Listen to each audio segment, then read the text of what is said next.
playing chess against yourself and watch the next episode of TC Weekly.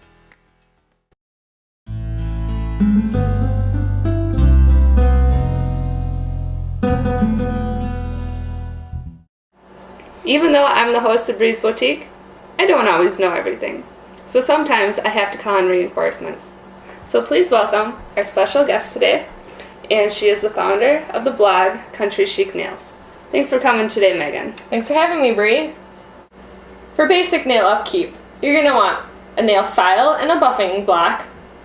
You're also going to want cuticle cream and a cuticle pusher, and of course, your polish. The first step in proper nail care is filing. When filing, be sure to follow the natural curve of your nail. The second step is to use the buffing block. You use side one, which is evening out, which you use just basically like a file. The second step is to smooth the nail.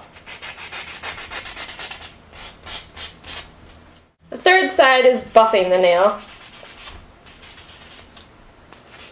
Now you just hold that on, or you put that on top of the nail instead of doing the edge?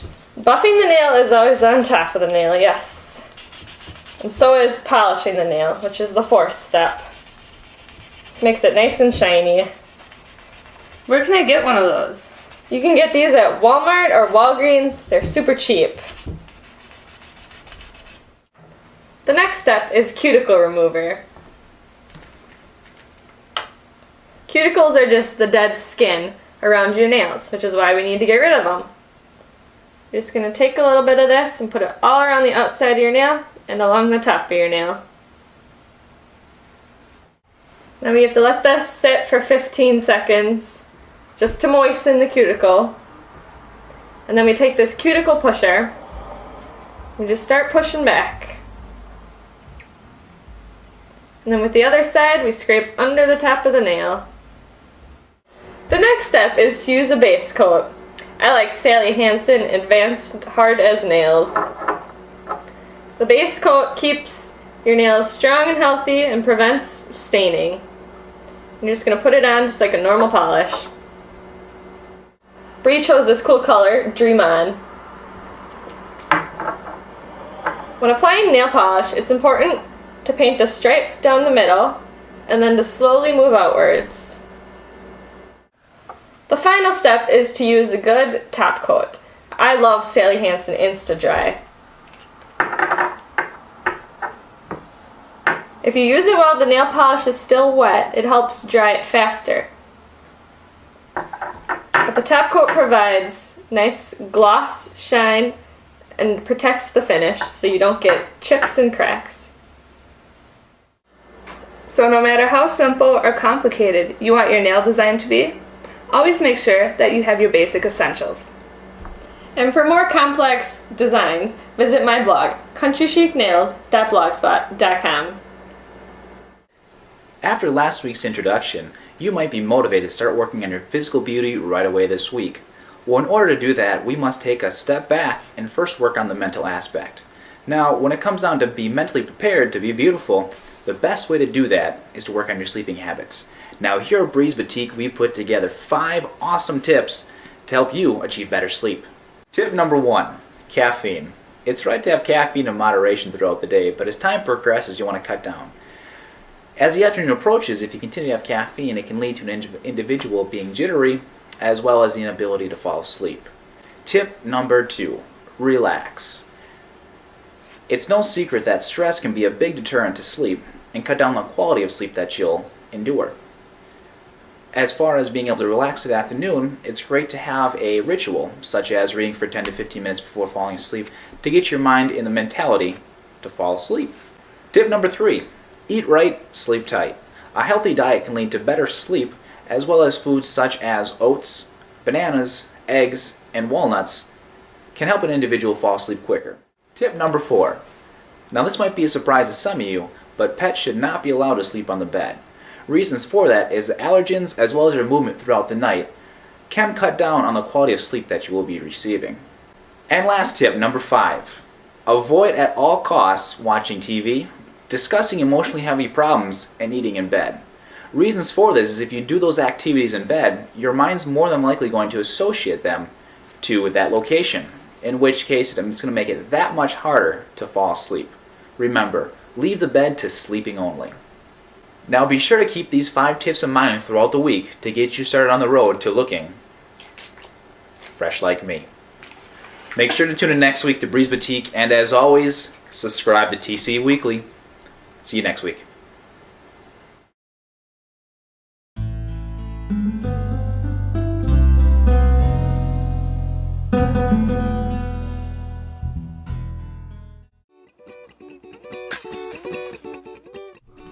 Welcome everybody to another episode of Disc Golf for Dummies. I'm Tony.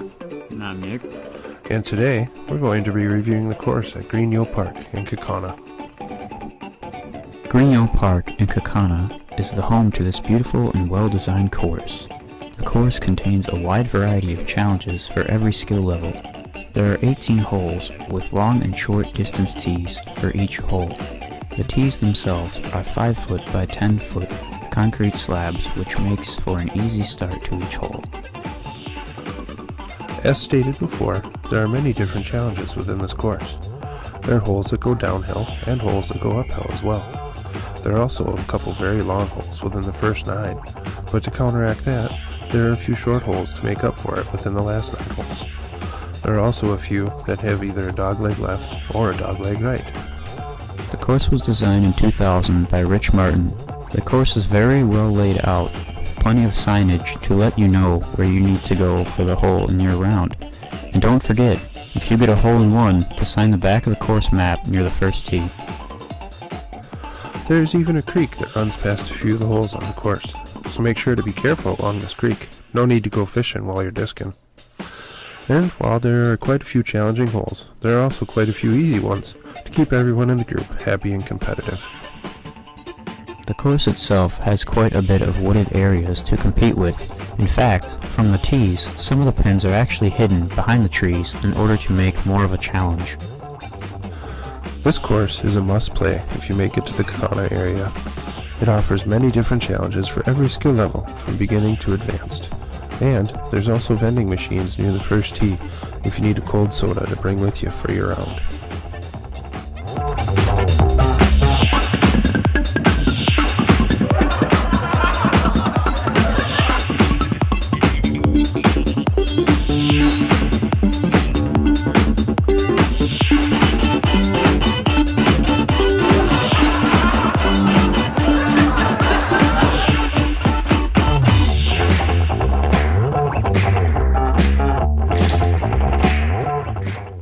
Okay everybody, thanks for watching.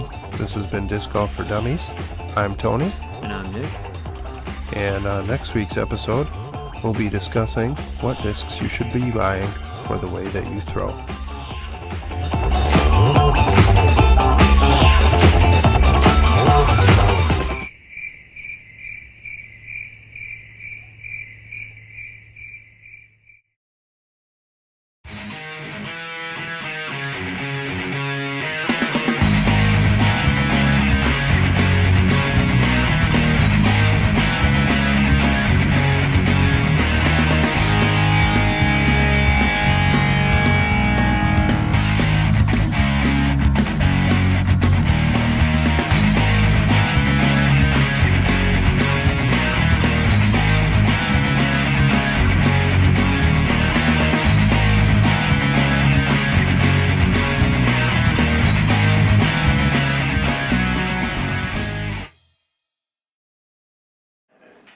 Hey everybody, welcome to episode 3 of The Pursuit of Epicness.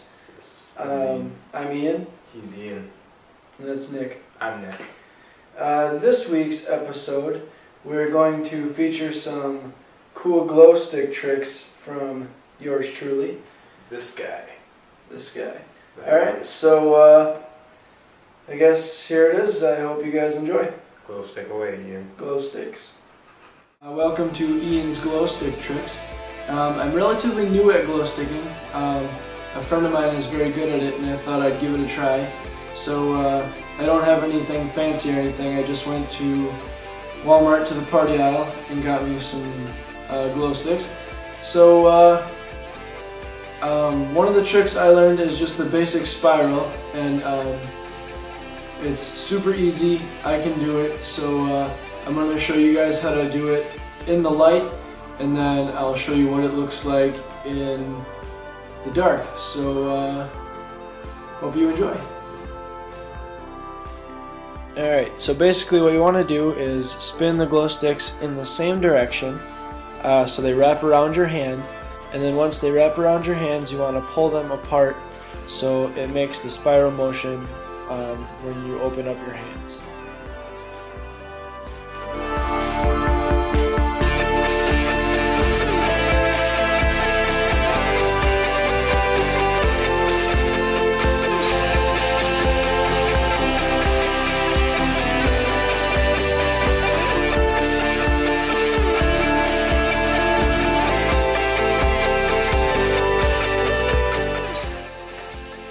Alright, so there you have it. That was the first trick I learned, which was the basic spiral pattern. The next trick I will show you on our next,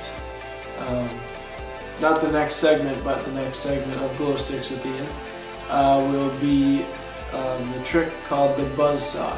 So stay tuned. It's the time for links again. Where are they gonna be this week? Where should we put them? I think they can go over there. All the way over there? Like No, just- off screen even? Just right there.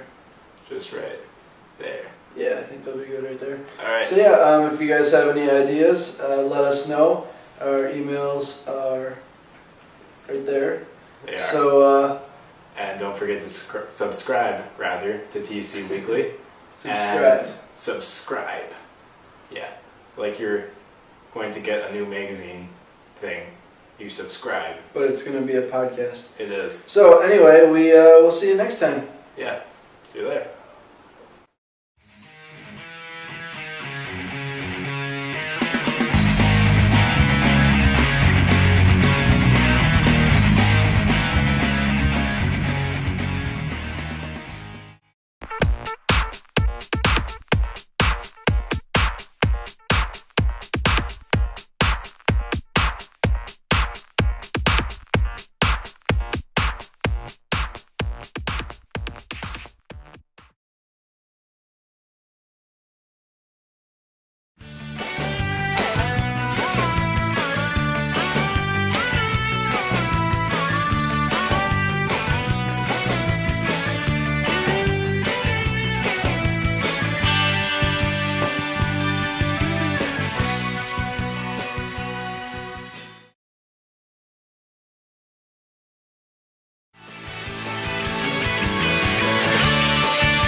stair and met a man who wasn't there.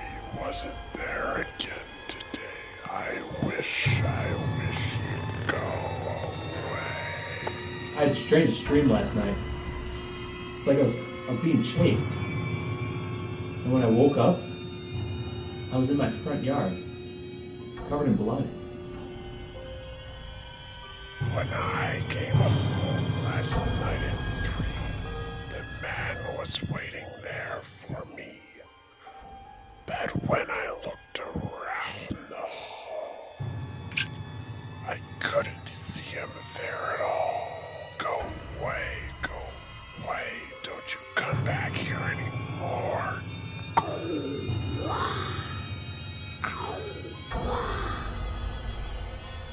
And please don't slam that door.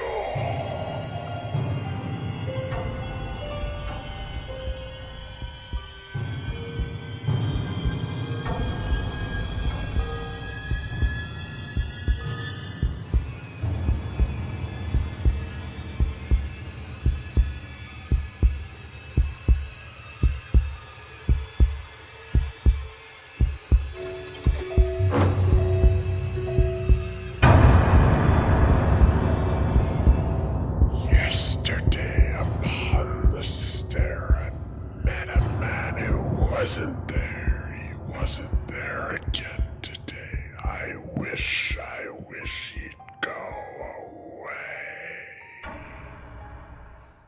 Summer 2012.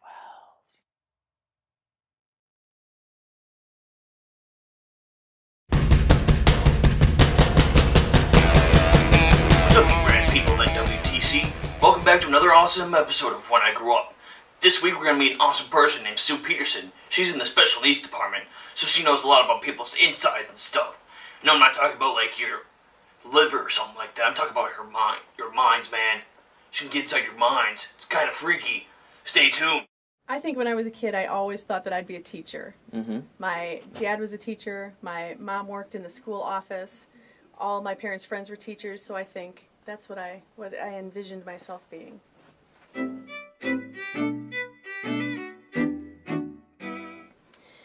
It was a little bit of a jump. I actually didn't go to school for education or for teaching. I did a lot of other things in the meantime, and first went back to school to be a sign language interpreter.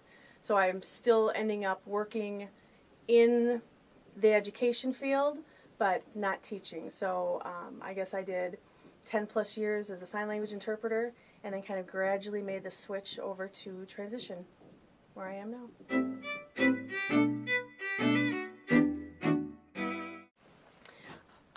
I think they just wanted you to choose a career path. Truly, I think I didn't go into teaching because everybody said, oh, you should be a teacher. Do you want to be a teacher just like your dad? But I think we always saw that education was important. Both my parents went to school, and I knew that I would do something, and it would probably be in the education realm. My job title here is transition coordinator, and that lets me do a little bit of everything. I think I've got the best job on campus because as a transition coordinator, I get to go to all 42 district high schools. I meet with juniors and seniors of students who have IEPs and help them navigate high school to post-secondary. We talk about testing, we talk about accommodations, we talk about services that we have after high school and how they can be successful here. So I get to see students in high school, I get to help them start with college, and then I try to follow them their first year here at the Tech. I think I haven't gotten to my favorite thing yet.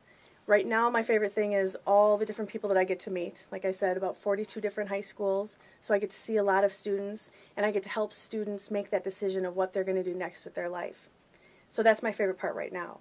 But what I think my favorite part will be is when I get to see those students that I saw in high school, they get through their program that they want here, and I can watch them finish it up and walk across the stage. I think my least favorite part is probably when I meet with students and they've done their testing to get in and they haven't met the requirements that NWTC has. And I think that's heartbreaking. It's not impossible. Certainly it's not a one-shot deal. I read a ton. We try to go on vacation whenever we can. I have a big dog that takes a lot of effort. I could use some more time dog training.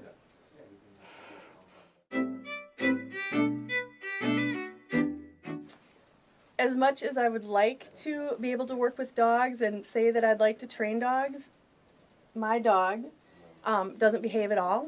So I don't think that's going to be a real career choice for me. And as far as I know, I probably won't be able to get paid very much for just reading books. I think we're where we want to be. I like the Midwest. Both my husband's family and my family is in Wisconsin. We've lived in Minnesota, we've lived in Ohio, and we come back to Wisconsin. So I think we're where we want to be. I like the change of seasons.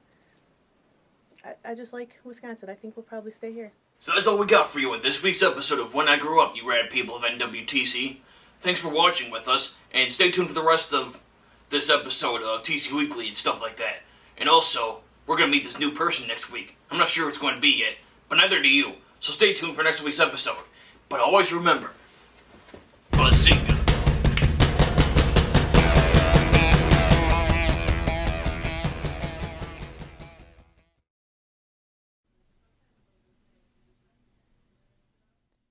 On the last segment of Where's Willie, Willie decided to be in a place where you can study and read, but make sure that you follow all the rules that are given. So, can you guess where Willie was? If you guessed the Brown County Library, you were right. Congratulations! Now, this week Willie decided to go on an adventure through a place that has lots of plant life. But of course, people are always welcome, and since there are always people around, the speed limit is slow, so please follow the law. This place was also recently under construction, but now there is a new road to lead you easily to your destination. And just like Willie's place, there are rules that need to be followed, so please take out your trash. Something interesting about this place is that there are built-in checkerboards on the tables, so you and your friends can have tournaments. There are also little cabins for kids to play in, slides for them to slide down, and of course the famous tire swing. And for adults, there are grilling stations for parties, but please make sure you clean up the coals. What's nice about this place is that it's very large and equipped with many benches, so you can celebrate a birthday here or have a family reunion. But if it's cold out, there is also a building that you can use as well. There is a bridge here too that crosses over a little crook, but the ice is very thin, so please be careful. Now if you like to bike, there are trails set aside just for you. There is also a snowmobile trail, but due to our nice weather, it is currently closed. And I can't forget about the gazebo where many weddings have been held. So, where in the world could Willie be?